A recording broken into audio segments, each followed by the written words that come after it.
Hey guys! In today's Art Journal Thursday episode, I want to show you how to paint 3 beautiful San Francisco inspired sceneries you can try out using watercolor pencils. Let's go!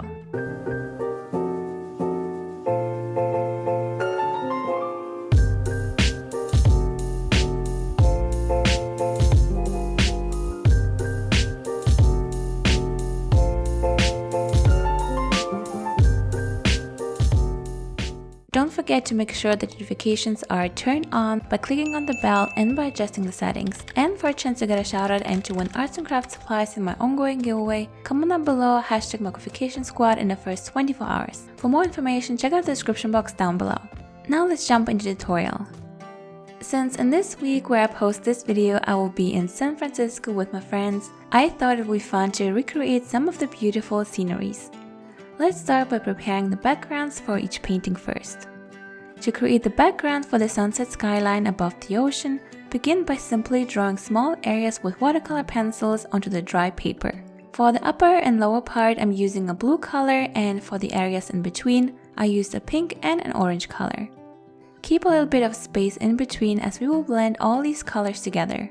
Now load up your brush with clean water and start activating the watercolor pencils by applying the water on top. Start with the sky first, and then blend out the blue color while moving downwards. Here we want to create a gradient effect.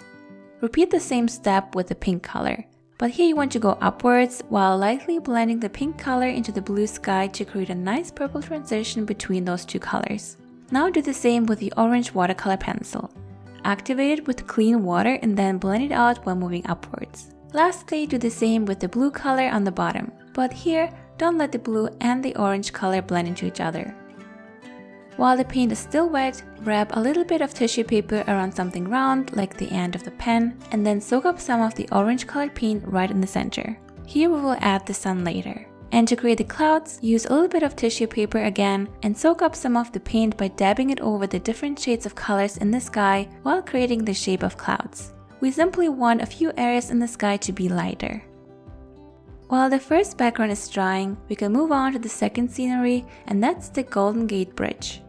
The steps are similar. Cover a third of the upper part of the paper and a little bit on the bottom with the blue colored watercolor pencil, and then activate them with water and blend the upper area downwards and the lower area upwards. We want to create the center of the page slightly lighter. For the third painting, we are going to paint a part of the famous buildings called Painted Ladies.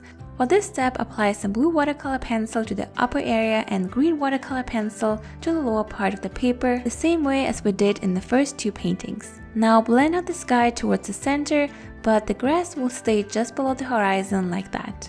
To add more dimension to the blue sky, you can now go ahead and soak up some of the paint with a tissue paper to give the sky a few small clouds.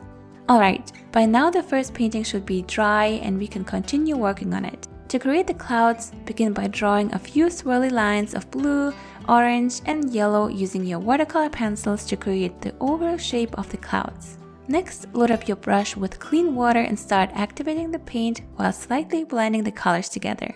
Another cool trick you can use to add more and more paint to intensify them is by loading up your brush with pigments straight from the watercolor pencil. Simply load up your brush with water and then use the watercolor pencil as you would use a watercolor palette, but here by picking up the pigments straight from the pencil. For the clouds, I added red to turn a few areas slightly purple and created shadows above the bright yellow areas. And to create shadows of clouds around the sun, I used a little bit of orange and brown colored watercolor pencils and lightly went over a few areas. From here you can intensify a few colors such as the blue sky and the ocean, and to give the water more dimension, I applied a few blue colored lines horizontally to a few areas to make them slightly darker to create shadows in the water. Once you're happy with the result, we can switch to the second painting. Draw a thin line with brown watercolor pencil right above the bottom blue area and blend it out with water. Make sure the brown color you're using turns into a slightly yellow shade. While the second painting is drying, I went back to the sunset to finally start adding the skyline.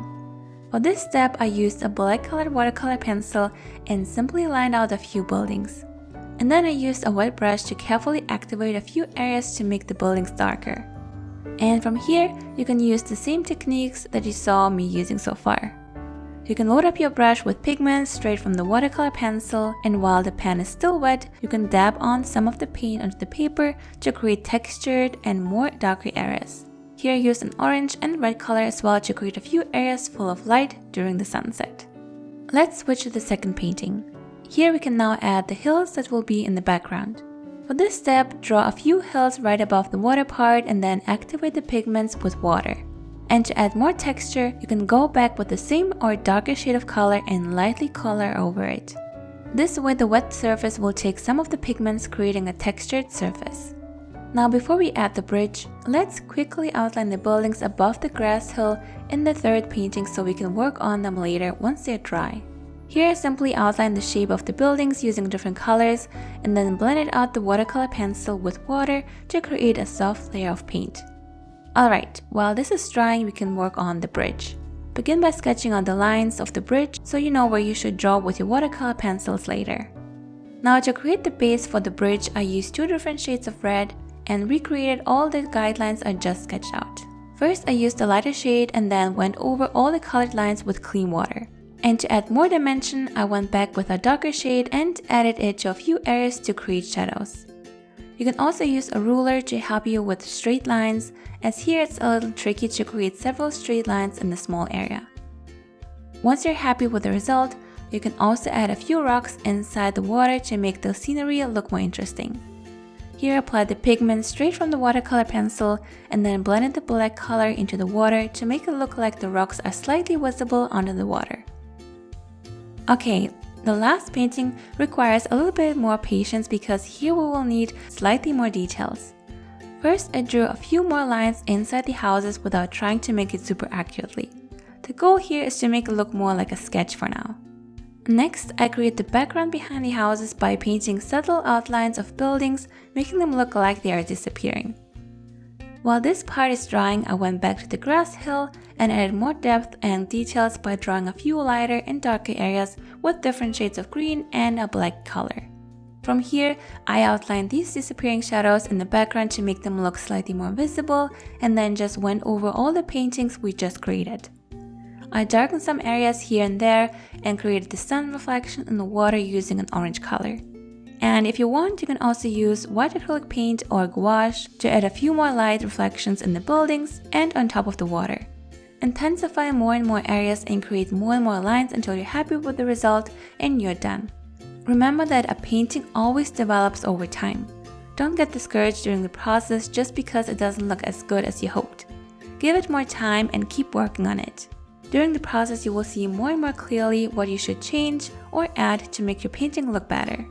Also, today's Arjuna Thursday episode is the last episode before a summer break. I just wanted to take this Thursday off to recharge my creative tank in order to come back with more fun videos in the future. I hope you understand and look forward to new videos. Of course, there will be Saturday videos in the future, so don't worry. A huge shout out to Myra Jane. Thank you so much for watching my videos. I really hope you enjoyed this video and found it helpful. If you did, be sure to give this video a thumbs up to support this channel, and if you're new here, don't forget to subscribe and to click on the bell to get notified when I upload a new video each week. Thank you so much for watching, guys. Have a wonderful day and I will see you soon. Bye!